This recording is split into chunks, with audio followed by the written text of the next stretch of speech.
Right, so Banyana Banyana are heading into tonight's Women's Africa Cup of Nations final against Morocco without striker Thembi Kgatlana.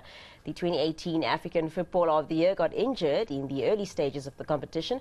However, South Africa and the Atlas Lionesses have a number of star players who are expected to win the game for either side. Earlier, we caught up with former midfielder Mpumi Nyandendi about the match that is taking place this evening. So, of course, I did say I'm going to be keeping you informed throughout the afternoon until we do have the match. So we do have another guest with us. It's one of our very own at Sports Producer Sandile Mchunu, joining us for a quick chat. I must say he's also an avid football supporter. It must be his favorite code also. Sandile, let's start with Morocco. Who do you think are some of the instrumental players that got them to the final?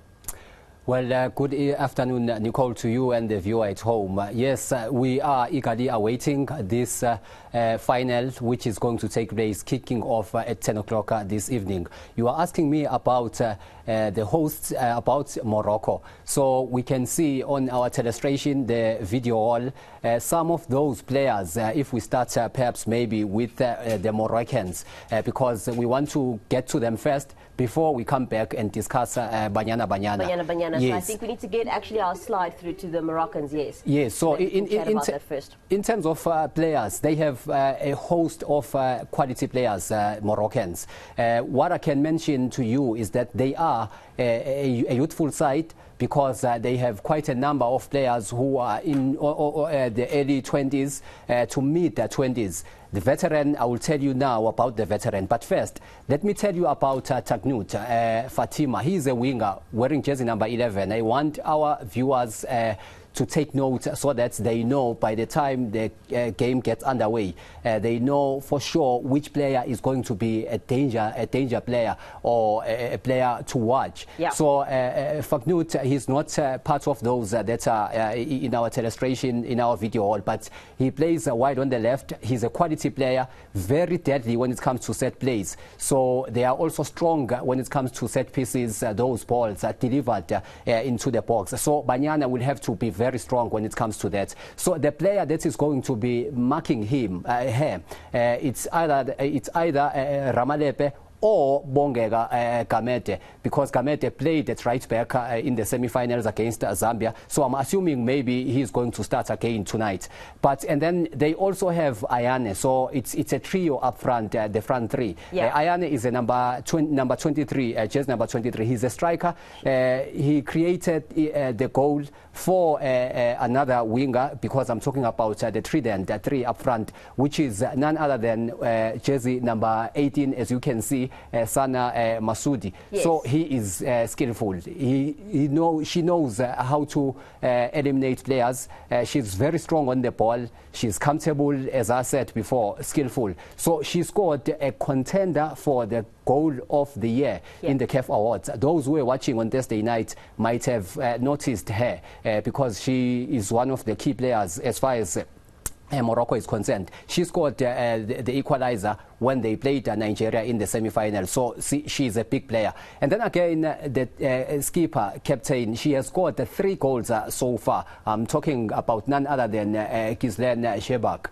Shebak is a deceiving player, because you might think she is playing in midfield, but the moment you take your eyes off her, she's into the big box, storming into the box and scoring. She scored a free kick early in the competition, and also scored penalties. She is also deadly when it comes to set plays. So Moroccans they have an array of stars. So we cannot say we are going to be watchful only on 1 or 2 players. We need to be mindful of every player that they have in their arsenal. So now we can just move and discuss our very own Banyana Banyana soon. Exactly, because as you said, we need to be mindful of every player. Whilst we have to be mindful of every player, we did mention we are missing out on Thembi Kgatlana, and that is a big person that we're missing out on. So who do you think could be then one of the match winners for Banyana Banyana? For Banyana Banyana, Andile Dlamini, she's also not part of the telestration, but she has been the pillar for Banyana Banyana. She was nominated for the CAF Awards, the Inter Club, players who are are based on the African continent, because you might recall, she won the CAF Champions League, the inaugural competition with Mamelodi Sundowns ladies. So she's very, very important. She's very strong coming out for crosses and corner kicks. So tonight she will have to have her concentration levels at 100%, if not 120, because we rely heavily on her in goals to make sure that she keeps a clean sheet. I believe if she does, we are going to win the match. And also we have our wing backs at the back, whether it's Ramalepe or Karabo Dlamini or on the left. They will have to make sure, or even if it's Holweni, so they will have to be very tight to make sure that the trident that we discussed, the Moroccan strikers, they don't penetrate them, they don't get the chance to get over them and try and score goals. But now for Banyana Banyana, we also have two quality players. They have silky footwork, jersey number 10 and jersey number 12. I'm discussing Linda Mohlalo, the Ranfontaine Ronaldinho. So that's the nickname. So she is, in my opinion, one of the MVPs, contender for the player of the tournament, alongside with a few Moroccan players. And also another player is Jermaine Sieposenwe. She is also very, very comfortable on the board. And by the way, she is going to be leading the line as she did in the previous game, in the absence of talisman Thembi Kgatlana. So we are expecting Banyana Banyana to rise to the occasion. They've been to 5 finals. This is the 6th one, so we cannot lose again tonight. So a lot relies heavily on these two ladies and the other players that we discussed, especially also Captain Refielwe Fifi Ijane. She will be very instrumental in midfield, in marshalling and anchoring that midfield. So our viewers sitting at home, listening to everything that you've just said about the Moroccan players, listening to everything that you just said about the South African players, they're literally sitting there saying, "Eish, it's going to be hectic tonight." It is. It's going to be hectic at 10 p.m. this evening, listening to everything that you've just said.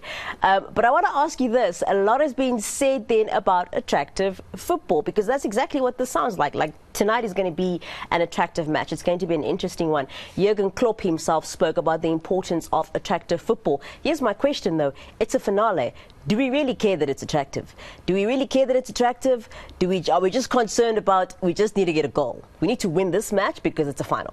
I think I'm a big fan of good football, pleasing, easy on the eye. But tonight, I will take it. Even if it's a scrappy 1-0 victory for Banyana Banyana or 2-1, it doesn't matter really. Even if it's penalties, as long as they come back with the trophy come Monday afternoon or Monday night or Tuesday morning, whatever the case may be, as long as they come back with that elusive women's Afcon title, I will be the happiest man, and with a lot of other South Africans as well. So we are looking at Banyana winning, because finals are cagey, Nicole. Finals are not open game, so I'm not expecting an open game. I would be surprised if it's an open game and with a lot of goals. I'm expecting a cagey final, but of course Banyana Banyana, they are easy on the eye. They will try to play their own game, but as for Morocco, they will be trying to hit us on a counter-attack. So whether it's 1-0, 2-0, as long as Banyana Banyana wins, I'll be happy. I was about to say very quickly before we go, give us a score prediction, but you've sort of answered my question, because you said it is a final, it is KG, so it's going to be tight.